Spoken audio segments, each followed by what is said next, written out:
Muy buenas tardes a todos, todas y todes. Muchas gracias por estar con nosotros y acompañarnos en este seminario de la ruta que vertebró a México sobre el Camino Real de Tierra Adentro que el Centro Cultural Universitario Tlatelolco en colaboración con Stanford estamos creando. Y bueno, estamos ya en nuestro quinto módulo, justamente en colaboración con Stanford.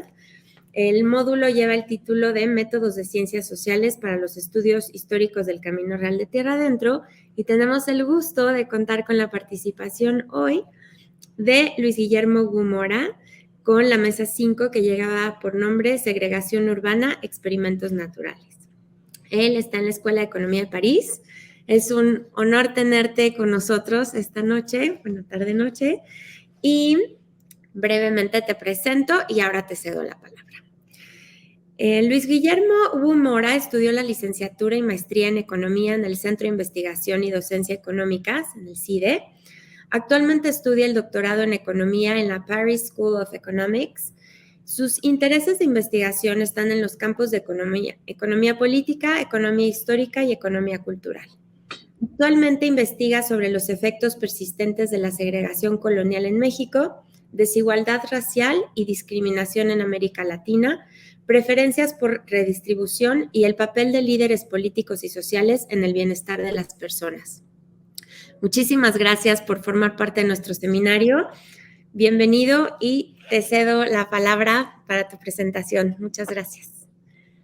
Muchas gracias a ti, Natalia, y a todos por la invitación. Estoy muy contento de estar acá y poder presentar un cachito de mi investigación. A ver, sin más, me voy aquí a compartir pantalla y ya va la clásica de, díganme si lo pueden ver completo. Y creo que no. Bueno, completo. No me deja. Ahí va, ahí va. Pero bueno, si no, así nos podemos ir, no hay ningún problema. Ok, ahí se ve. Va, bueno. Bueno, pues el día de hoy yo voy a estar hablando de este tema de segregación urbana y experimentos naturales. Y nada, estoy muy contento porque, pues yo sabía un poco del camino real de la Tierra adentro, por X o Y razón, tenía un interés de esta ruta. Y es chistoso, en realidad, el tema que voy a tratar hoy no trata exactamente de eso, pero sí trata de lugares que estaban integrados a este camino, un poco tangencialmente, y cosas que pasaron en esa época que siguen teniendo una repercusión al día de hoy, ¿no? Entonces, sorry que tenga la presentación así, pero bueno, vamos a, así es como funciona. Entonces, para tratar como de poner clara la motivación de estos trabajos, esta es una imagen que si ustedes buscan en Google como desigualdad América Latina, ¿no? O desigualdad en general. De las primeras imágenes que se van a encontrar son imágenes como esta, que de hecho esta imagen es en la Ciudad de México. Muchos probablemente la conozcan, ahí en Santa Fe. Y lo que muestro es del lado izquierdo, pues un barrio que es muy probablemente un barrio pobre, ¿no? Un barrio marginado. Y del lado derecho, un barrio de personas que al parecer son muy ricas, ¿no? Y estos dos lugares están lado a lado, literalmente hay un muro de separación.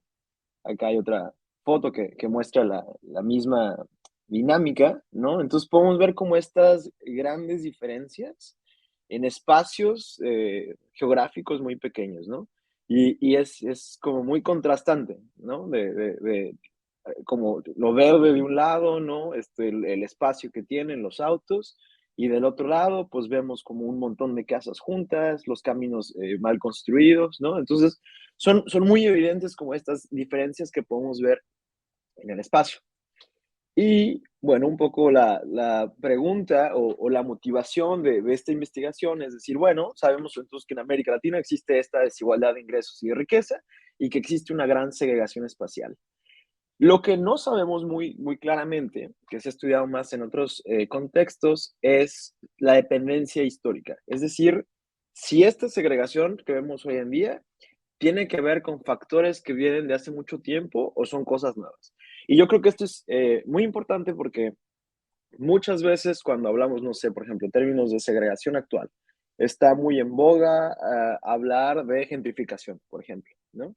Entonces, bueno, gentrificación es un proceso que es reciente, ¿no? Pero hay otras cosas que a lo mejor vienen de tiempo atrás que explican estas diferencias entre dónde se ubica o dónde se quiere llegar a ubicar la gente rica y dónde se quiere llegar a ubicar la gente que a lo mejor no tiene tanto dinero y por qué coexisten en espacios tan reducidos o tan cercanos. Eh, ya no puedo ni yo, ahí está. Bueno, y entonces esto, hay una serie de estudios que han salido en los últimos 20, hasta 30 años, entre 20, 10 años más o menos, que hablan de estas ideas de historical development, ¿no? Entonces, como cosas o persistent stories, como cosas o eventos del pasado siguen teniendo ecos en el presente. Y generalmente estos estudios son para unidades amplias, ¿no? O unidades muy grandes como países o regiones, pero cada vez más existe el interés de decir o preguntarnos, como ciencias sociales, si es posible que esos hechos históricos del pasado expliquen dinámicas de segregación contemporáneas dentro de una ciudad, ¿no? Entonces, comparar como barrios o lugares muy cercanos entre sí en un mismo como espacio y ver si eventos históricos tienen como esta persistencia a través del tiempo que explique las dinámicas actuales. Y bueno, de nuevo, estas son cosas que se está haciendo cada vez más en campo de economía urbana y es algo pues, muy reciente. Literalmente este año acaban de sacar como una revisión de literatura de todos los trabajos que están tratando de incorporar estas preguntas, ¿no? Entonces, algo muy en boga. Y otra dimensión que este trabajo toca, que creo que es importante, es sobre la segregación o la dimensión racial, ¿no? Y muchas veces cuando pensamos en términos raciales en América Latina, muchos de los autores de este seminario y otros, pues como hemos estudiado o nos interesa como tratar de señalar las desigualdades raciales en un contexto latinoamericano, específicamente en este caso México, donde muchas personas no piensan estas identidades, ¿no? Uno generalmente no se piensa como, bueno, yo soy blanco o yo soy afro o yo soy lo que sea. Generalmente uno da por hecho que es mestizo, ¿no? Y piensa que estas desigualdades en términos de color de piel o fenotipo no importan mucho, ¿no? Entonces, eso explica un poco por qué no se habla de segregación racial en las ciudades latinoamericanas. Y eso es algo que pasa mucho en Estados Unidos, ¿no? Aquí no está, no lo pongo aquí, pero uno de los ejemplos más claros es un caso que se llama redlining en Estados Unidos, que más o menos en los años 50, 60 lo que hacen es algunas como aseguradoras, lo que hacen es como tratan de clasificar barrios en ciudades de Estados Unidos según el nivel de riesgo crediticio que tengan. Y resulta que pues la gente, digamos, los compradores de futuras casas, lo que quieren ver es si en ese lugar es un buen lugar o no para poner su inversión. Y resulta que los lugares peor calificados, que eran los calificados en rojo, eran lugares donde vivían los afroamericanos, ¿no? Entonces, como que ahí es muy claro como algunas instituciones que pasaron en el pasado, hoy en día siguen teniendo ecos y siguen marcando, y ahí la dimensión racial importaba mucho. Acá en América Latina, en México, parece que no importa tanto, pero como voy a mostrar en este trabajo, lo que sucede es que hay, de hecho, instituciones que tienen que ver con etnia y raza, que vienen desde la colonia, que básicamente siguen moldeando las dinámicas dentro de las ciudades. Entonces, la primera pregunta de investigación ¿es posible que hechos históricos expliquen las dinámicas de segregación contemporánea? Y la segunda es si estas identidades etnorraciales juegan algún rol en esta segregación. Finalmente, es algo que voy a hablar muy rápido porque todavía estoy justamente en proceso de esta investigación. Es, bueno, vemos, digamos, un punto en el tiempo, ¿no? Digamos, segregación en algún punto y vemos que sigue persistiendo en algún otro punto del tiempo. Pero entre estas dos fotos, pues hay toda una película, ¿no? Y lo que nos gustaría entender es cuáles son los mecanismos que hacen que lo que sucede en esta parte del tiempo siga persistiendo hasta hoy día. Y una de las posibles explicaciones es una transmisión cultural de preferencias de las personas de localizarse o vivir en ciertos lados con respecto a otros, ¿no? Entonces voy a hablar muy poco de eso, pero creo que es importante tocarlo. Bueno, entonces ya vamos un poco más a la carnita de esta presentación. En esta presentación voy a estar hablando constantemente de esta figura o esta institución o este hecho, más que institución, que se llaman los pueblos de indios. ¿Qué eran los pueblos de indios? de facto eran lugares donde en mayor o menor medida se segregaron indígenas durante la colonia. Digo de facto porque en principio la ley buscaba separar a españoles de indígenas en este tiempo. Hay muchas razones o se argumentan diferentes razones por qué esto era o por qué se buscaba. Una de ellas era, por ejemplo, por razones de biopolítica, es decir, a lo mejor realmente los españoles no quieren estar cerca de los indígenas. Otra razón es por cuestiones de evangelización. So, perdón, hay otros autores que básicamente argumentan que como los indígenas estaban siendo maltratados por los españoles, pues los evangelizadores en su misión tenían que protegerlos y lo que hicieron es, al final le pidieron a la corona que emitiera esta ley, que lo que hacía era como tratar de separar geográficamente y poner en dos repúblicas, una república de indios y una república de españoles, a estos dos grandes grupos, ¿no? En la colonia. Entonces, ahorita vamos a hablar un poco más de eso. Es una institución muy compleja, pero como pueden ver, está a través de todo lo que es hoy en día México, ¿no?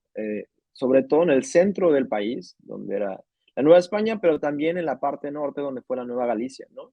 Y si ven aquí, forzadamente, no encontré el archivo que me pudiera ayudar a mapearlo, pero si pueden ver aquí, justamente por acá va el camino real de la Tierra adentro, ¿no? Entonces, por ahí también pasan o por donde estaba ese camino también hubo pueblos de indios, ¿no? Y estos son datos de Dorothy Tank del Colegio de México que recopiló y básicamente podemos verlos donde estaban, son como más de 4,000 pueblos en todo el país. Si tuviera que resumir esta charla en una imagen, a lo mejor esta sería una de las más importantes, porque esta imagen es un zoom a la Ciudad de México. Si ven, por aquí se ve la forma de CDMX y bueno, también partes del área metropolitana, ¿no? Y lo que intento mapear aquí es dónde estaban localizados los pueblos de indios, son estos puntitos rojos y estos puntitos naranjas, estos triángulos naranjas. Y lo que vemos aquí, esto verde, bueno, de diferentes tonalidades, son las cuadras urbanas según el censo de 2020 del INEGI, ¿no? Perdón que esté esto en inglés, pero rápido traduciéndolo, lo que aquí estoy intentando mapear son los años de escolaridad promedio de cada manzana a través de la CDMX, ¿no? Y lo que vemos, a lo mejor de primer saque no es tan obvio, pero resulta que los lugares que están más cerca de los pueblos de indios tienen menores años de educación. Y esta es básicamente la idea de la charla, tratar de mostrarles que estos lugares donde inicialmente o en algún punto se segregaron indígenas, unos con mayor éxito en el sentido de que se pudo segregar más los indígenas que otros, básicamente estos lugares muestran peores niveles de desarrollo a niveles muy desagregados. Y esto es lo que voy a intentar hablar durante estos menos de 50 minutos por acá. Entonces, de nuevo, esta charla es de dar evidencia de cómo la segregación colonial, por términos étnicos o raciales, evolucionó y explica patrones de segregación de ingreso contemporáneos en zonas urbanas en México. Y voy a hablar de dos trabajos que, bueno, yo estoy trabajando en ambos. El primero es este que se llama Infraestructuras de Raza, Zonificación Colonial Indígena y Segregación Urbana Contemporánea, con dos coautores, Luis Baldomero Quintana y Enrique de la Rosa Ramos. Y lo que mostramos en ese trabajo es cómo existe esta persistencia de patrones de segregación en todas las áreas metropolitanas de México, no solamente una cuestión de Ciudad de México o de Mérida o de Puebla o algún otro, sino en todos los lugares de zonas urbanas donde existe por lo menos un pueblo de indios, vemos que esas cuadras que están cerca ahí tienen peores resultados económicos. Lo que mostramos en ese trabajo es que esto se explica porque en estos lugares, a través de todo el tiempo, básicamente ha habido una peor provisión de bienes públicos. ¿Esto qué significa? Como lo mostré en la primera imagen, por ejemplo, de las diferencias en Santa Fe del barrio del lado izquierdo y del barrio del lado derecho, los lugares que están más cerca a uno de estos pueblos de indios, antiguos pueblos de indios o barrios de indios, tienen peores calles, por ejemplo, las escuelas son de peor calidad. Entonces, mucho se explica por cómo el Estado ha tratado de proveer bienes a esos lugares, ¿no? Que es en menor cantidad que en lugares donde no estaban segregados. Y también voy a hablar específicamente, aquí es donde entramos a la parte de experimentos naturales, de uno de mis trabajos también es sobre este mismo tema, pero específico en la ciudad de Guadalajara. ¿Y por qué la ciudad de Guadalajara? Porque como les voy a comentar en unos momentos, pues dada la historia de la ciudad, este digamos, su historia particular nos permite limpiar o tratar de identificar de forma más concisa si realmente los pueblos, esta segregación que encontramos en este primer artículo, si realmente esa segregación se explica solamente por esta institución y no por otros factores, ¿no? Entonces ahí voy a hablar de nuevo de experimentos naturales, que es el caso de la historia de Guadalajara. También voy a mostrar un poco de evidencia histórica. Aquí dice censos de 1820 y 1930. Solamente voy a mostrar los de 1820. Y también tratar de argumentar que además de la transmisión de esta segregación o lo que explica que estos lugares sean más pobres porque hay menos provisión de bienes públicos, también una parte, creo, cultural, ¿no? Y vamos a hablar un poco de eso porque es un tema un poco controversial, pero vamos, esperemos llegar ahí. Bueno, los pueblos de indios, ¿qué eran, qué son? O bueno, ¿qué eran? Básicamente, de nuevo, es esta idea de que la corona separa a los indios de los peninsulares, crea esta figura legal que se llama República de Indios en 1538. De nuevo, se cree, por una parte, que son intereses de las órdenes religiosas, otros autores argumentan que son razones biopolíticas. Independientemente cuál es la razón detrás de que se diera esta ley, sucedió. Y de facto, al principio sí hubo un poco de aislamiento de comunidades indígenas de las comunidades españolas. También otra cosa que es importante, que aquí hay justamente un trabajo de Alberto y de Escalleros y coautores, es cómo el colapso demográfico de cuando llegan los españoles y con ellos traen, pues, entre otras cosas, epidemias, también explica un poco por qué los pueblos de indios o algunos grupos indígenas tratan de irse a lugares donde básicamente puedan sobrevivir. En términos como prácticos, ¿qué eran estos lugares, no? Pues eran lugares un poco complejos porque los indígenas gozaban de ciertos derechos sobre la tierra y de gobernanza, que era bueno para ellos, pero al mismo tiempo eran lugares que los tenían aparte, ¿no? De donde sucedía como el día a día, ¿no? Las interacciones, y también tenían que pagar impuestos. Entonces también era un poco una movida gubernamental para decir, tengo aquí a todos los que son mis súbditos, les tengo que cobrar impuestos a ellos, es más fácil que estén cercanos entre sí. Y también hay otros ejemplos de otras instituciones, por ejemplo, como las concentraciones, que eso se da en un contexto más rural que urbano. Aquí también es importante, digo, definir que lo urbano-rural en ese tiempo no era mucha diferencia, pero si pensamos hoy en día como en la extensión de las ciudades, pero bueno, eran otro tipo de instituciones también que existían. Y bueno, esto es una imagen que muestra justamente en la ley, las leyes de las Indias, es la ley que básicamente crea esta figura de repúblicas de indios. Hay diferentes autores argumentan que, o sea, cuál es el origen o de dónde vienen estos pueblos, básicamente son dos. Hay orígenes precoloniales. Entonces, si ustedes piensan como, ok, por ejemplo, en el mapa que les mostré inicialmente, Tenochtitlán y Tlatelolco, justamente, eran dos pueblos de indios, ¿no? Pero si uno se pone a pensar, pues en realidad esos pueblos de indios existían desde antes de la llegada de los españoles, ¿no? Ya eran aglomeraciones de personas y tenían un sistema, no eran ciudades completas, ¿no? Entonces, hay algunos de esos que se dan previo a la llegada de los españoles. No obstante, hay otros que son fundados con las nuevas ciudades coloniales. Es el caso de Guadalajara, por ejemplo, o el caso de algunos pueblos en Puebla. Voy a hablar rápidamente de eso.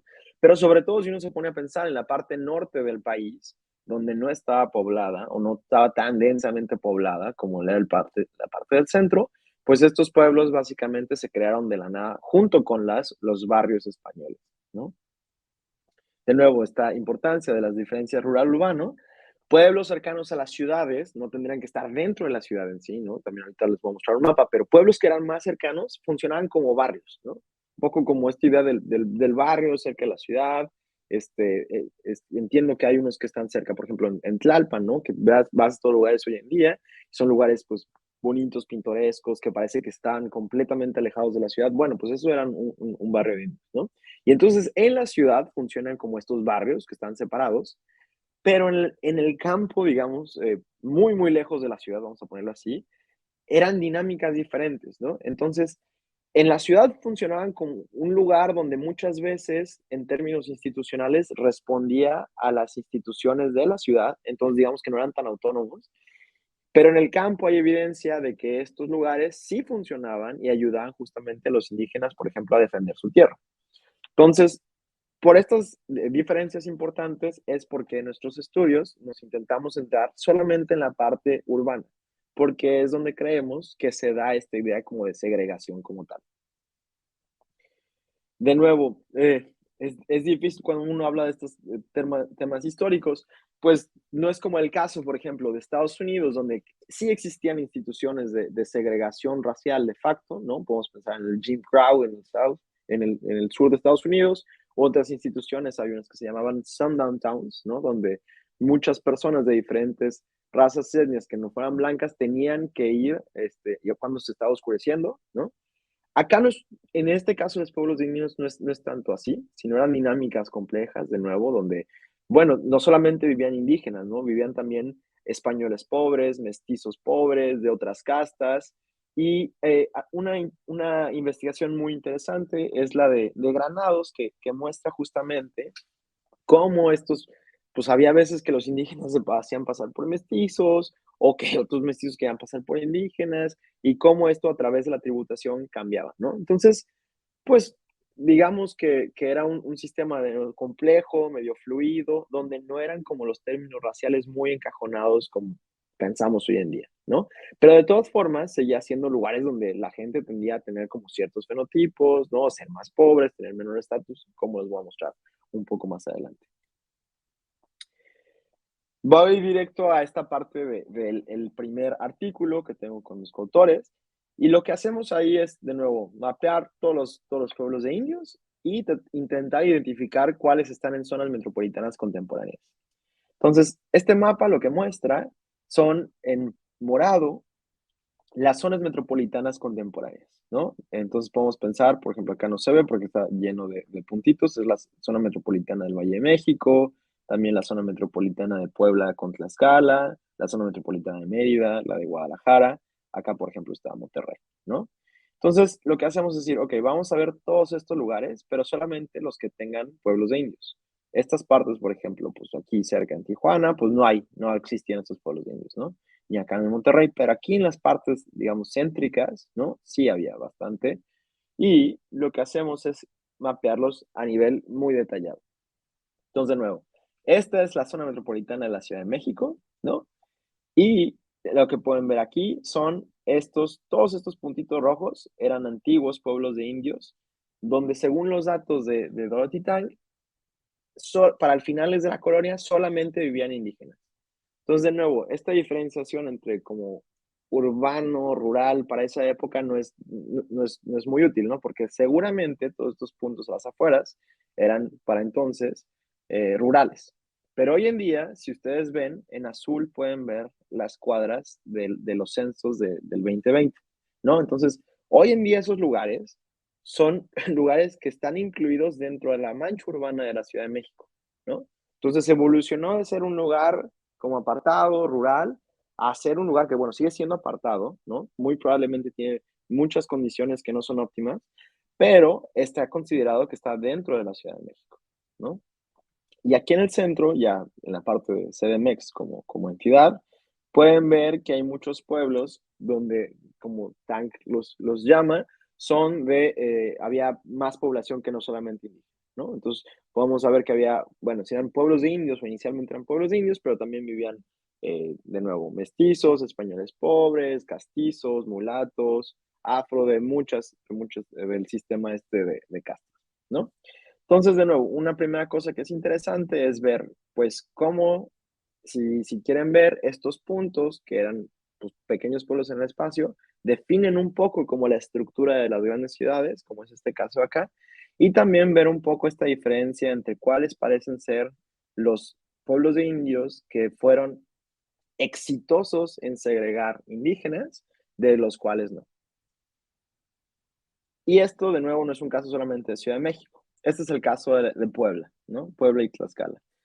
Acá interesante, pasa algo interesante. Los pueblos que eran, digamos, heterogéneos o tenían más población, están situados en el oeste de la ciudad, mientras que en el centro de la ciudad, todos estos pueblos parecen ser, o parece, la evidencia es que estaban totalmente aislados, no eran solamente pueblos de indígenas, ¿no?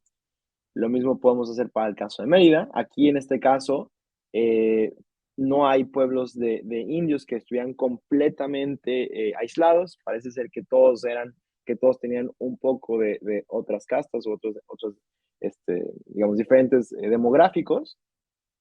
Y por último, acá lo van a ver de nuevo más adelante, está el caso de Guadalajara. Y esta es, digamos, toda la mancha urbana de Guadalajara. Luego vamos a hacer un pequeño zoom por acá, pero de nuevo ven un patrón o vemos un patrón muy similar a lo que veíamos en la Ciudad de México, que lugares que eran inicialmente estos pequeños pueblos muy distanciados, básicamente son lugares que crecieron y se hicieron, pues, digamos, barrios marginales o lugares muy lejanos de la ciudad, pero siguen siendo partes de la ciudad. Y en ese sentido, muchas de las personas que viven aquí piensen que tienen que tomar transporte público y van y trabajan dentro de la zona, de la gran mancha urbana, ¿no? Entonces, bueno, están integrados en mayor o menor medida de de las zonas metropolitanas.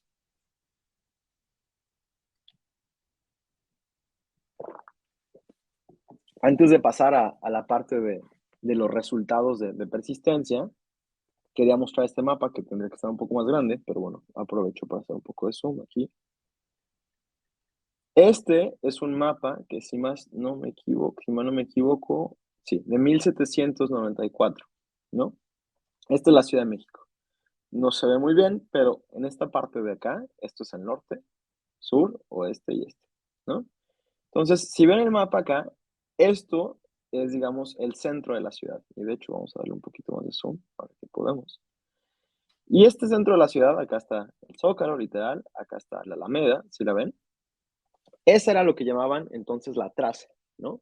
Y entonces, en la traza vivían básicamente en el centro los españoles, o la gente con mayor dinero, ¿no? Entonces puedes pensar gobernantes, o sea, tenían que ver también, bueno, eclesiásticos, comerciantes, etcétera. Y afuera de la traza era donde vivía, digamos, o es donde estaban los pueblos de indios. Aunque inicialmente en Tenochtitlán era un pueblo de indios, ¿no? Era una ciudad literalmente gigante. Pero bueno, nada más así, aprovechando que aquí está el zoom, por ejemplo, una de las cosas que me parece interesante es que si uno se va a esta parte de acá, que es el oeste, suroeste, esta partecita que uno ve aquí, bueno, pues eso es hoy en día la placita de la Romita, ¿no? Entonces, esto, para finales de la colonia, eran las afueras de la ciudad, está afuera de la traza, ¿no? Y probablemente eso era, bueno, creo que no está marcado ese como un pueblo de indios, pero bueno, lo que quiero decir es, toda esta parte, digamos, era la rural y esta era la urbana. Pero es importante pensar que todas esas partes rurales, pues a donde tenían que ir a hacer su comercio de sus productos era a la traza, ¿no? Entonces, por más que no estuvieran viviendo ahí, pues sí estaban integrados con la ciudad. Bueno, ¿qué sucede si hacemos un poco de eh, fast forward? Vamos al futuro. Bueno, pues aquí lo que muestra este mapa ya no son las cuadras, sino lo que estamos mapeando es la densidad de población por, digamos, son pequeñas células que me dicen qué tanta población hay en ese punto. Y lo que podemos ver son dos cosas importantes. Una es que la población en la Ciudad de México tiende a estar cerca de lo que en economía urbana se llama el distrito central de comercio, ¿no? Vamos a ponerlo así. Que es básicamente el lugar en una ciudad donde hay la mayor cantidad de servicios o donde se mueve la mayor cantidad de comercio, etcétera. Entonces, si uno piensa en el centro de la Ciudad de México, pues evidentemente eso es el centro de comercio, ¿no? Si uno se va alrededor, pues hay muchos lugares donde se venden, compran cosas, es también lugar político, etcétera, ¿no? Entonces, en general, lo que vemos en economía urbana es, si uno ve, digamos, mapas de diferentes ciudades y uno puede ubicar este distrito de comercio central, vemos que la población es mayor ahí y empieza a alejarse conforme es más lejos de ese punto, que es un poco lo que sucede aquí en Ciudad de México. ¿sí ven? O sea, la población, digamos, cuando no hay nada de población, que es la parte morada, pues está lejano, ¿no? A este punto central. Lo interesante es que en este caso, lo que encontramos en esta investigación es que estos pueblos de indios, pues básicamente sí hacen una aglomeración secundaria, lo que llamamos. O sea, el punto, digamos, más importante es el centro, pero a partir de ahí hay otros pequeños puntos donde se aglomeran las personas. Entonces, de nuevo, esto es algo que es importante porque básicamente en una ciudad, entre más personas haya juntas, más oportunidades hay. Hay oportunidades de comercio, hay oportunidades de que cambiemos servicios, hay oportunidades para conocer, para hacer amigos, etcétera. Entonces, de pronto, este resultado es importante porque nos dice que estos lugares pues, crearon aglomeraciones, incluso aunque no fueran tan importantes como la del centro de la ciudad, ¿no? Entonces, eso es un primer resultado. Un segundo resultado es esta gráfica que les había mostrado previamente, de nuevo, la zona metropolitana de Ciudad de México, y vemos cómo los lugares que fueron exitosamente segregados tienen menores años de educación. O sea, en promedio, por ejemplo, en estos lugares, los años de educación promedio en una cuadra son 10. Eso quiere decir que terminaste la secundaria, y conforme te acercas a lugares donde fueron menos segregados, hay mayor grado de escolaridad. Es decir, en estos lugares las personas tienen más de la preparatoria, más de la licenciatura hasta posgrado, ¿no? Entonces, aquí es de nuevo, este es el mismo mapa, un zoom, ¿no? De hecho, como nota aparte, creo que si mal no me equivoco, por aquí es el pueblo de Santa Fe, que bueno, estaba creado por Vasco de Quiroga, que es el lugar donde vimos inicialmente las dos imágenes, ¿no? Entonces, bueno, de los mapas parece que estos lugares están peores. ¿Qué pasa si lo llevamos al análisis estadístico? Bueno, en el análisis estadístico lo que hacemos es, básicamente, hacemos o pareamos cada manzana con el pueblo de indios más cercano, ¿no? Entonces, voy a volver acá, perdón. Lo que hacemos es cada una de estas manzanas, cada una de estas cositas que ven aquí, que voy a hacer zoom también aprovechando. Todas estas son manzanas, ¿no? Bueno, cada una de esas hacemos un match con el pueblo de indios que le corresponda que sea el más cercano, ¿no?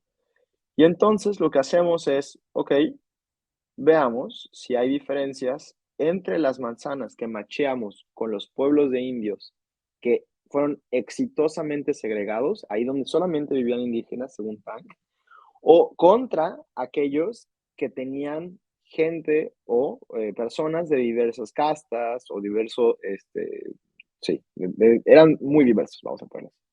Todo lo que encontramos haciendo estas análisis es que si hoy en día tu cuadra está más cerca de un pueblo de indígenas que fue exitosamente segregado, pues en promedio los años de escolaridad bajan de manera sustancial, ¿no?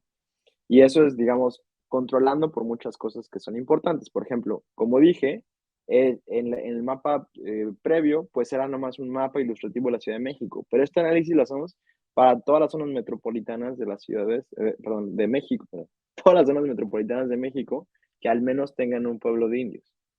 Entonces, lo que vemos es como un resultado muy general en todo el país. Y de nuevo, lo que me dice es que si estás tú macheado o estás más cerca de un pueblo de indios que fue exitosamente segregado, lo que vas a tener es menos años de escolaridad.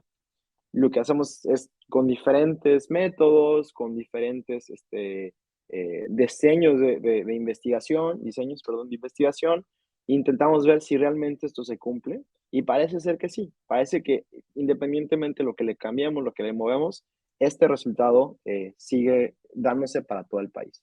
Y sucede con los años de educación y otra medida que tenemos en el censo del 2020 a nivel cuadra es el número promedio de personas por cuarto. ¿Esto por qué importa? Porque es una medida de hacinamiento. Entonces, si ustedes piensan en hogares ricos, la gente con mucho dinero tiene la posibilidad de comprar casas donde cada persona tiene su cuarto. Y en hogares pobres, eso no es el caso, ¿no? Muchas personas comparten cuarto. Entonces, lo que encontramos nosotros es que si tu cuadra está macheada, está pareada con uno de los pueblos de indios que fueron exitosamente segregados para el final de la colonia, pues la probabilidad de que haya más gente en un solo cuarto incrementa, ¿no? O el número de personas por cuarto incrementa. Y es lo que pueden ver aquí, esta cosa de acá que es positiva y esta cosa de acá que es positiva. No me voy a poner a discutir ahorita qué significa cada número. Ahorita nos vamos a ir, si quieren, a una parte que me parece más intuitiva. Pero de pronto esto ya nos dice algo, ¿no? Nos dice, mira, esta es una política que sucedió en todo el país, que de inicio intentó segregar a indígenas. Al parecer algunos sí fueron segregados hasta el final de la colonia. Y si adelantamos la película, hoy en día vemos estos resultados. Bueno, hay algunas consideraciones a este trabajo que tenemos acá, ¿no? Perdón. La primera es que la ubicación de los pueblos no es aleatoria, ¿no? Y esto es muy importante, porque como no es aleatoria, responde a muchos factores. Primero, puede responder a condiciones geográficas, es decir, puede ser que los pueblos de indios los hayan ubicado en lugares donde la geografía era mucho peor, ¿no? Y, por ejemplo, puede ser el caso de lugares que están más, digamos, en lugares más altos o más inclinados, con mayor pendiente, o donde la tierra era peor, etcétera, ¿no? Entonces, puede ser que los españoles hayan elegido poner a los indígenas en esos lados. Como les comentaba ya previamente, puede ser el caso que estos lugares ya están habitados previamente, ¿no? Por indígenas o por comunidades indígenas antes de que llegaran los españoles. Y esto porque es importante, porque pues esas poblaciones ya tenían una estructura, ¿no? Y esa estructura no la podemos ver, ¿no? No puedo yo como decir, bueno, pues es que a lo mejor en esos lugares no se segregaba o sí se segregaba, yo no sé, ¿no? Entonces, pues eso también es importante, ya te dice que antes existía algo.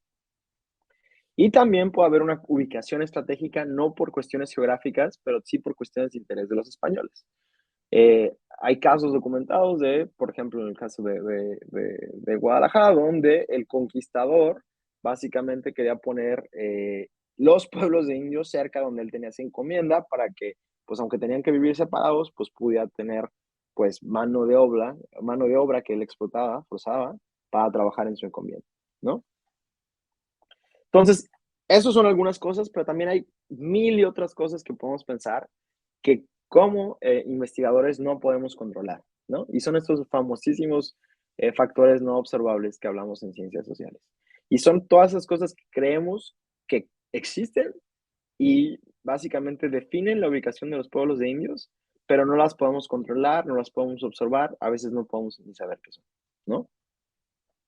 Entonces, si uno quisiera saber, ok, digamos, quiero saber exactamente el efecto causal de la segregación colonial en los resultados contemporáneos, pues está difícil porque hoy en día uno básicamente cuando quiere hacer una cosa de probar digamos, la efectividad de una política de forma causal, pues lo que quieres es crear un experimento, ¿no? Que asigne aleatoriamente tu tratamiento, en este caso nuestro tratamiento es segregación colonial, y bueno, uno hace su experimento y ve el resultado. Un poco como las vacunas del COVID, ¿no? Asignas aleatoriamente quién tiene la dosis y quién no, y ves la diferencia entre los que sí les diste la dosis y entre los que no. Eso es imposible, no nos podemos ir atrás en el tiempo y decir tú sí vas a estar segregado, tú no vas a estar segregado de forma aleatoria. Entonces, aquí es donde viene la parte de los experimentos naturales. ¿Qué es un experimento natural? Una definición muy sencilla que dan estos dos autores, Diamond y Robinson, es comparar sistemas diferentes que son similares en muchos aspectos, pero que difieren con respecto al factor que uno busca estudiar. En este caso, imagínense idealmente si pudiéramos encontrar un contexto donde estamos estudiando lugares que fueron segregados y lugares que no, que son muy similares en muchísimas cosas, pero la única cosa que son diferentes es que pues unos fueron segregados y los otros no. Hay muchos artículos, mucha literatura que utiliza estos experimentos naturales en temas específicamente históricos y lo que nos ayudan a entender, según estos autores, estos experimentos naturales es, uno es la historia, ¿no? De nuevo, porque cuando yo comentaba toda esta parte, digamos, del contexto de qué es un pueblo de indios, pues el pueblo de indios no podría generalizar yo sobre cómo eran todos los pueblos de indios en la colonia, ¿no? Eran como cosas muy específicas de lugares muy específicos, ¿no? A lo mejor los pueblos indios en la Ciudad de México respondían a una lógica, a lo mejor en Oaxaca respondían a otra, en Guadalajara a otra, etcétera, ¿no? Entonces, con estos experimentos naturales, lo que nos ayuda es, cuando uno ve cómo es el contexto específico de estos lugares, nos ayuda a entender la historia específica de ese lugar, ¿no? Y esas particularidades. Otra cosa que nos ayuda a entender es la economía que existía en todos estos lugares y además con la economía los hechos contemporáneos, ¿no? Entonces nos ayuda a entender un poco cómo funcionaba en el pasado y cómo funciona en el presente.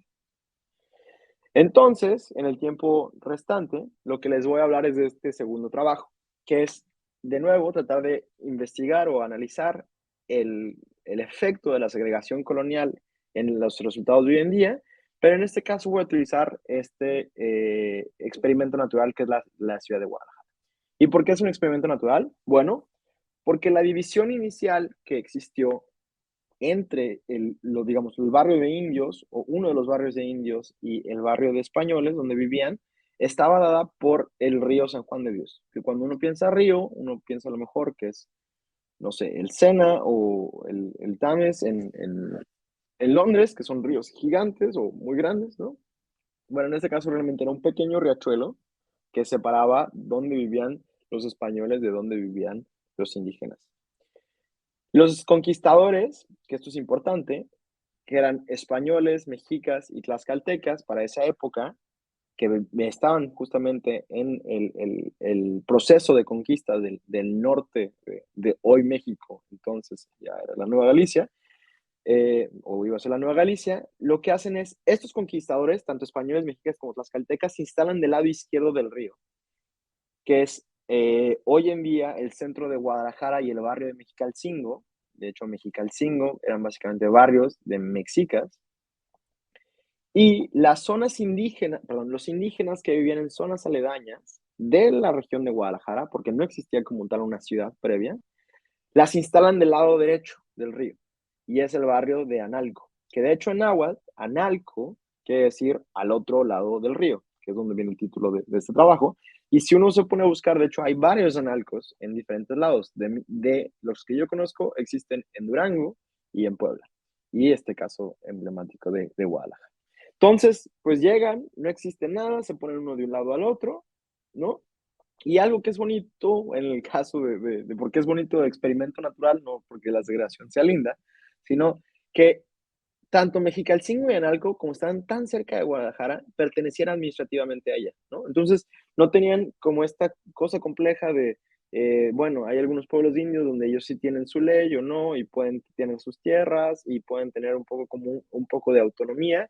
En este caso no tenían autonomía, dependían directamente de Guadalajara, ¿no? Sí tenían sus tierras y algunas cosas, pero en términos como de libertades respondían ahí. Lo que voy a mostrar es que, con evidencia histórica, es que individuos con estatus social más bajo y ocupaciones con menor estatus se ubican del lado segregado, es decir, se ubican del lado de Analco. Y eso lo voy a mostrar con censos históricos. Después se acaba la colonia y a partir de ahí muestro que todavía después de la colonia, cuando ya nos estaba obligando a las personas a vivir de ese lado, personas con estatus social más bajo viven ahí. Y también mostrar evidencia contemporánea de hoy en día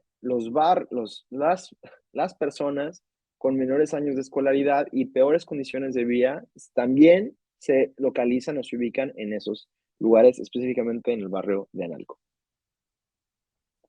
Y voy a hablar de nuevo rápidamente de provisión de bienes públicos y discutir la parte de la dimensión cultural o esta cultura de la pobreza que había mencionado previamente. Rapidísimo, algo que creo que vale la pena es decir, ok, ¿qué es lo que estoy haciendo en este lugar?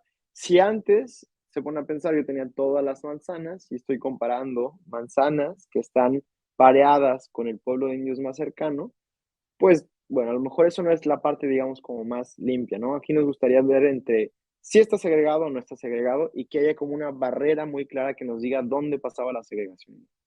Y bueno, este método que se llama regresión discontinua, regression discontinuity, es un poco un método que sintetiza lo que está pasando. Imaginen por un momento que este método aquí, más bien, esta gráfica aquí me está diciendo qué pasa, bueno, aquí está al revés, pero bueno, lo que está diciendo es qué pasa con una variable, ¿no? Cuando pasa cierto límite o cierta barrera, ¿no? Entonces, vemos que esta variable va así, avanzando, ¿sí?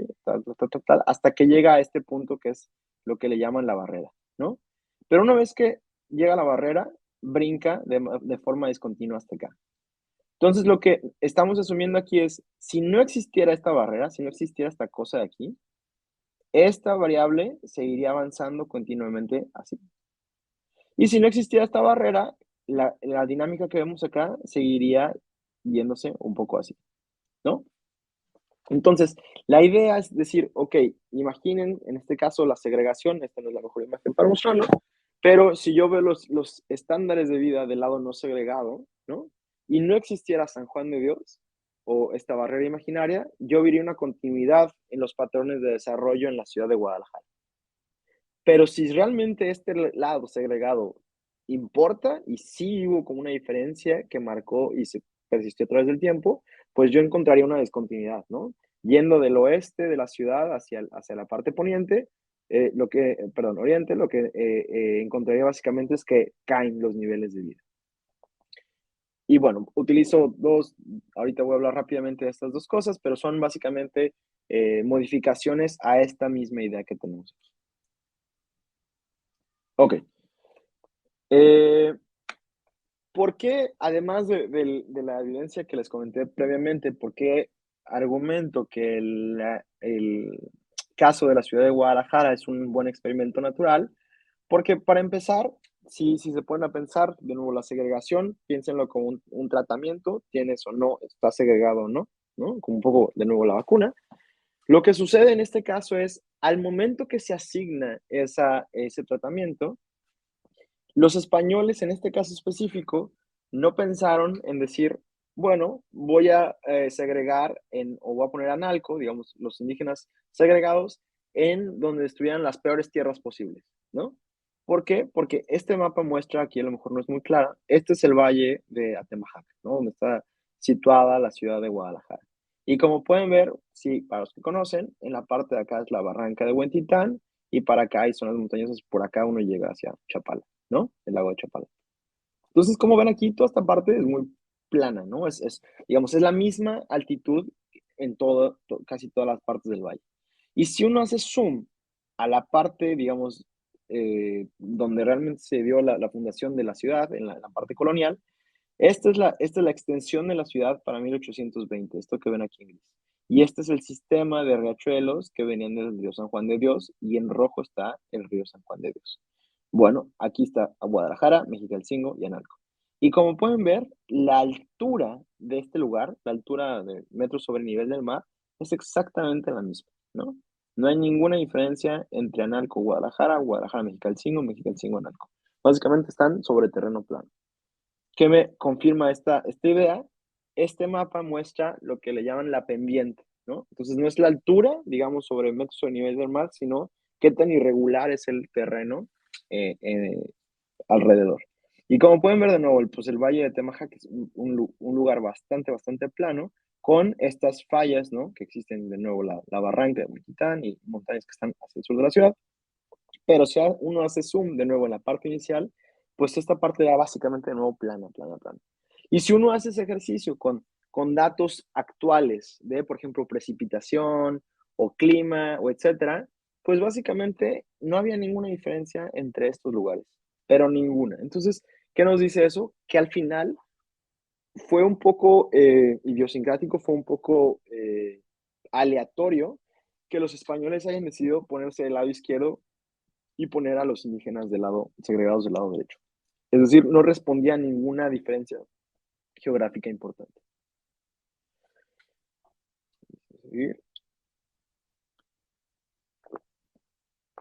Si uno ve mapas históricos de la ciudad, este es un mapa histórico de 1800, ya hacia el final de la colonia, lo que ve es que esta es la parte, la que está arriba de acá, es la parte de Guadalajara española, ¿no? O el centro histórico de la ciudad hoy en día. Y en la parte de acá puede ver el barrio de San Juan de Dios y Analco, y puede verse entonces la división por el río San Juan de Dios. Incluso, también esto creo que es un poco después, no estoy muy seguro del año de este mapa, Pero viéndolo de otra dimensión, en la parte baja pueden ver Guadalajara, ¿no? Española, y pueden ver que claramente estaba la división por este Cholito, que es San Juan de Dios, y la parte de Analco, y bueno, después el barrio de San Juan de Dios, ¿no? Pero de nuevo, este es, digamos, inicialmente la parte segregada y la parte no segregada.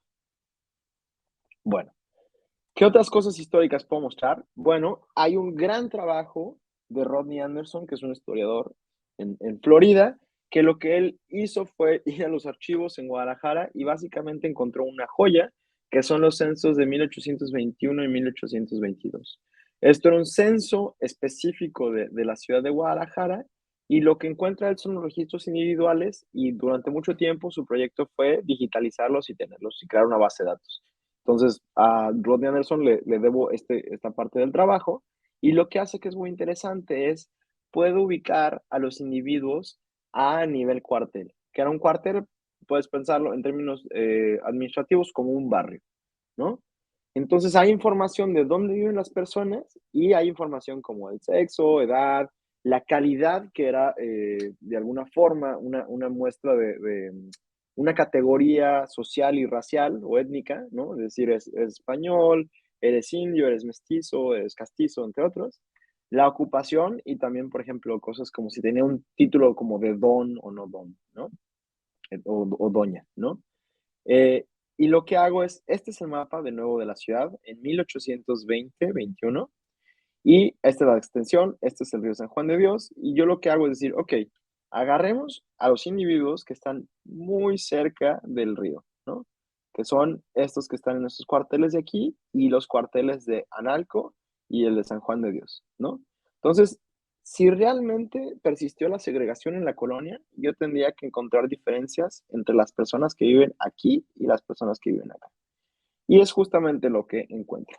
Lo que hago ahí es un poco la misma idea de esta regresión discontinua que les decía, pero bueno, lo que hago es un poco como tratar de estar seguro de que para este nivel de observación geográfica, que es un poco más amplio, ¿no? No puedo ver exactamente dónde vive el individuo aquí, en este cuartel, sino sé que vive solamente acá, pero un poco con la misma idea, lo que veo es que en general en Alco vivían menos, esto es, digamos, la media de la variable para Guadalajara y la media para Analco, ¿no?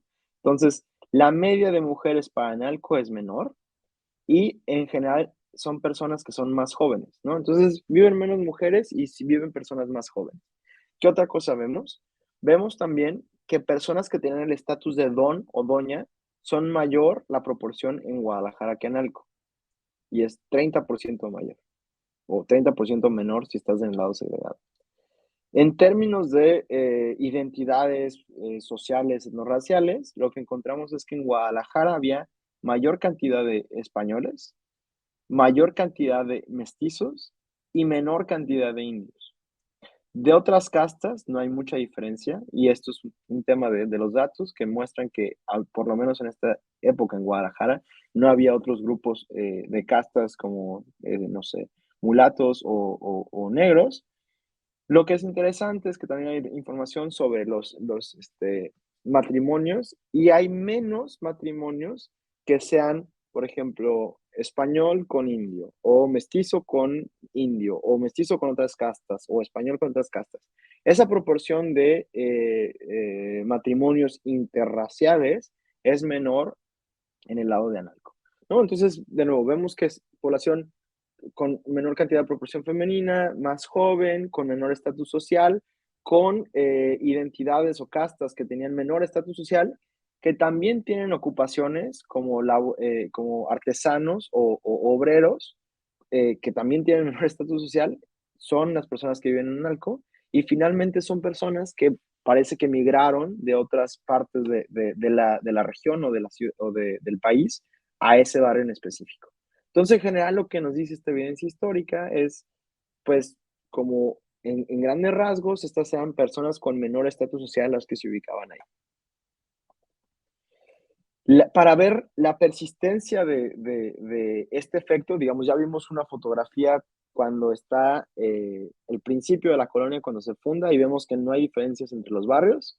vemos la diferencia a finales de la colonia, que para entonces esta política ya no estaba funcionando, ¿no? Ni en términos de facto, ni en términos de ley, ¿no? Y ahora es como tratar de ir todavía adelante y ver si existen estas diferencias contemporáneas. Entonces, aquí están viendo solamente en el municipio de Guadalajara, ¿no? Entonces, digamos, todas las cosas como institucionales, etcétera, están fijas y son compartidas por todas estas cuadras y vemos todas las cuadras que están en este municipio y cuáles un algoritmo me marca que serían segregadas, ¿no? Y cuáles me marca que no serían segregadas. De nuevo, aquí vemos el río San Juan de Dios, los 3 puntos iniciales de la ciudad y cómo, bueno, ha crecido la mancha urbana de forma desproporcionada, ¿no? Entonces, lo que yo hago es, este es mi tratamiento. Yo voy a decir si una manzana en el día de hoy está en el lado segregado o está en el lado no segregado. ¿Qué encuentro? Primero encuentro que con datos de precios que junta el Instituto de Información Estadística y Geográfica del Estado de Jalisco, los lugares o edificios, bueno, casas, departamentos, edificios, etcétera, que están localizados en la parte segregada, tienen menor precio. ¿Y esto qué nos indica? Que de alguna forma, si ustedes piensan, cuando uno va, o el precio de una vivienda, de un inmueble, depende mucho de lo que hay a tu alrededor, ¿no? Entonces, si vives cerca de un parque, por ejemplo, si vives en Ciudad de México, vives cerca del parque de Chapultepec, pues tu vivienda tiene mucho valor, ¿no? Tiene una gran plusvalía que está al lado del parque de Chapultepec. En este caso, lo que muestra es que los lugares que están cercanos a la parte segregada, pues tienen menos valor porque a lo mejor, muy probablemente, los bienes públicos son peores, las calles son peores, a lo mejor no hay buena iluminación, a lo mejor no hay tanto arbolado, etcétera. Entonces, esta es una primera muestra de cómo estos lugares están peores en términos de bienes públicos. Otra cosa que es importante, que esto es muy específico del caso de Guadalajara, es la aglomeración de personas, ¿no? Entonces, esta es la famosa regresión discontinua que les comentaba previamente, y lo que muestro aquí es decir, esta es la densidad de población por cuadra y cómo cae de forma drástica del lado izquierdo de la ciudad, es decir, vuelvo acá, perdón. Aquí la densidad de población cae y aquí brinca de forma discontinua. Y esto no es sorprendente en el caso de Guadalajara, porque para quienes conozcan la ciudad, esta parte de aquí específicamente es una parte muy comercial, ¿no? Entonces, en este caso, lo que nos está diciendo es, mira, bueno, conforme vas yendo de izquierda a derecha, la densidad de población va cayendo, pero aquí cae mucho, porque hay mucho comercio, pero luego vuelve aquí. Pero ¿qué nos dice? Que en realidad este lado, el lado segregado, podría también ser un lugar comercial, pero no lo es. Entonces, aquí viven personas, ¿no? Y esto es lo mismo la cantidad de casas o viviendas que hay, perdón, son viviendas. Entonces, lo que vemos es, bueno, Analco también podría ser un lugar comercial, como lo es el lado céntrico de Guadalajara, el centro histórico, pero no lo es. Bueno, viven más personas, ok. Pero ¿qué sucede? Y este es, digamos, el resultado principal. Cuando uno va, digamos, viendo el mapa de nuevo de izquierda a derecha, lo que ves es que las personas con mayor educación y mayor riqueza viven en el poniente de la ciudad, ¿no? Y conforme te vas moviendo hacia el centro de Guadalajara y vas hacia el oriente, esto va disminuyendo, pero esto brinca de forma discontinua aquí en la parte de realmente el río San Juan de Dios acabo de notar que nunca comenté que hoy en día ese río San Juan de Dios es la calzada Independencia, que es una avenida que va básicamente de sur a norte y divide la ciudad en estas dos partes. Ahorita vamos a hablar un poco de la calzada aquí y la calzada para allá, pero la idea es que justamente si no existiera este efecto persistente de la segregación, tendríamos que ver que esta dinámica tendría que ser continua en este punto y no lo es, ¿no? Brinca aquí. Lo mismo pasa con con este índice de riqueza que tenemos a nivel cuadro. ¿Y qué me dice? Es, eh, en términos no muy intuitivos, pero pasar de este lado del lado no segregado de la ciudad al lado segregado, es decir, con cuadras que son muy cercanas entre sí, lo que hace es disminuye los años de escolaridad. Este coeficiente no le hagan caso, pero disminuye casi en un año de escolaridad, solamente por estar en el lado segregado, ¿no? Y eso es un efecto muy grande, ¿no? De nuevo, esto es lo que encontramos en términos del índice de riqueza. Estos son desviaciones C-scores, es decir, en desviaciones estándar. Y bueno, el efecto es bastante, bastante grande. Esto es la parte, es intentar ver exactamente el mismo diagrama que les estaba mostrando inicialmente, pero ahora en un mapa, que creo que es un poco más intuitivo. Entonces, de nuevo, si vemos los años de escolaridad en la ciudad, son bastante altos en esta parte, ¿no? Y van cayendo conforme uno se va yendo al oriente de la ciudad. Lo que sucede aquí, o lo que estoy viendo, es intentar ver, digamos, esta misma discontinuidad, pero en diferentes puntos del antiguo río San Juan de Dios. Y lo que encuentro es que esta discontinuidad, digamos, en este punto que compara solamente manzanas que son muy cercanas a este punto, ¿no? Cosas porque manzanas que estén por aquí muy, muy, muy cerca, pues la discontinuidad existe. En este punto también existe, en este punto también existe. En estos dos puntos no existe porque hay muy pocas observaciones por aquí. De nuevo, está la parte comercial de la ciudad, pero en todas las demás sí existe. Entonces, ¿qué nos quiere decir esto? Que no es solamente un punto, digamos, un barrio en específico, un par de cuadras que me estén, digamos, llevando este resultado, sino es una dinámica que sucede a través de el antiguo río de San Juan de Dios y hoy en día la calzada de Independencia.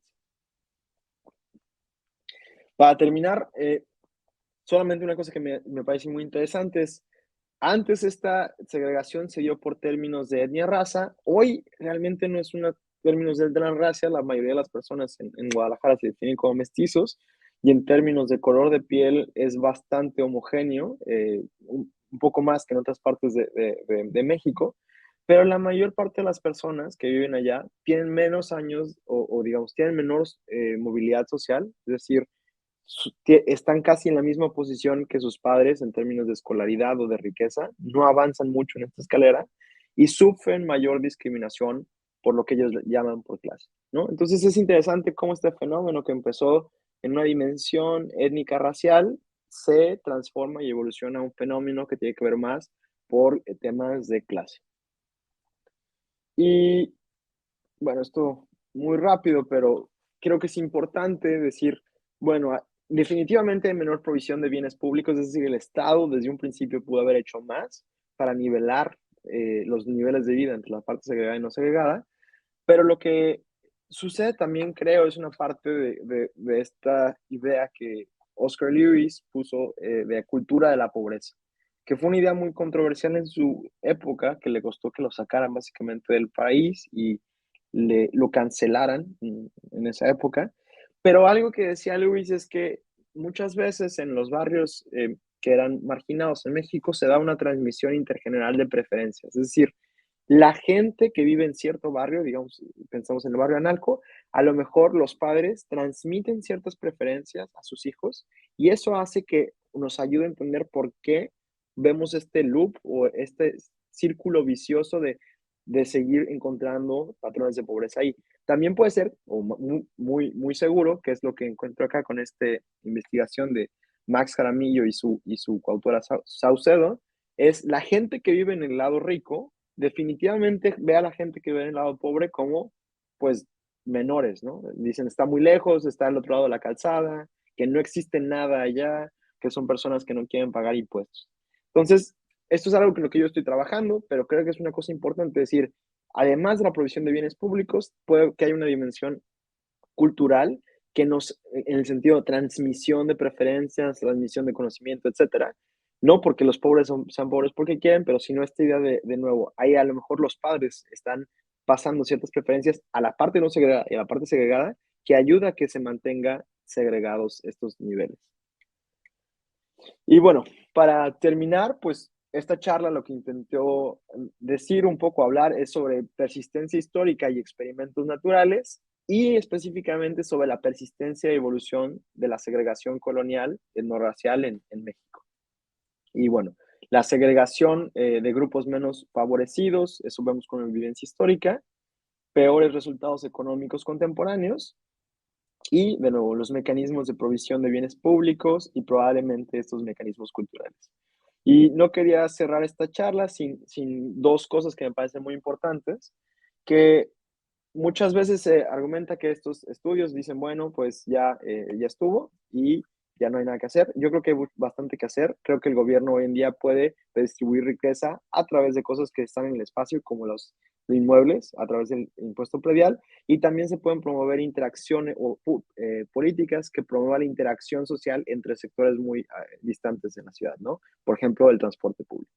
Y creo que con estas sí, conclusiones me gustaría acabar aquí. No sé si ya me excedí demasiado en el tiempo, Natalia. Sí, No, ¿verdad? no te preocupes, Guillermo, está perfecto. Muchísimas gracias.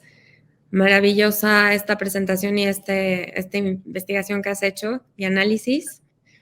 Yo creo que abre la puerta híjole, justo con lo que concluyes, creo que ojalá se tomaran estas ideas para políticas nuevas y demás para mejorar esto que, pues sí, que tenemos por tanto tiempo y que sigue ahí siendo un problema enorme, ¿no? Sí, bastante, bastante. Pues muchísimas gracias. Me encanta que cierres con propuesta de al menos 2 cosas que son tangibles y que se pueden llevar a cabo. Felicidades por este gran trabajo. No, gracias a ustedes por la chance de presentar. Muy feliz de aquí compartir y de nuevo, sorry porque me pasé el tiempo. No, no No te estaba bien. preocupes, no, está perfecto, no te preocupes para nada. Rápidamente nada más, recuerden que tendremos bueno, se mueven las sesiones del jueves, se van a presentar los viernes a las 18 horas, hora Ciudad de México, y justo la mesa que tenemos este viernes, ahora en vez de jueves, una disculpa por el cambio de horario, es la mesa 6, que va a dar Patricia Murrieta Flores, que lleva el nombre de Relaciones Geográficas, Procesamiento del Lenguaje Natural. Y bueno, ella es de la Universidad Lancaster, entonces no se la pierdan, este viernes a las 18 horas se publica. A partir de ahora todas las sesiones van a ser grabadas por temas de conveniencia de horarios, porque por ejemplo aquí, pobre Guillermo, es la noche para él que está en París y demás, entonces pues bueno, ya estaremos teniendo estas sesiones grabadas, pero gracias a todos por acompañarnos y gracias Guillermo, fue de verdad sumamente rico que nos compartieras esto. Muchas gracias por ser parte del seminario. Gracias a ustedes. Bonita noche para ti, bonita tarde para todos, todas y todes, y gracias de nuevo por estar con nosotros.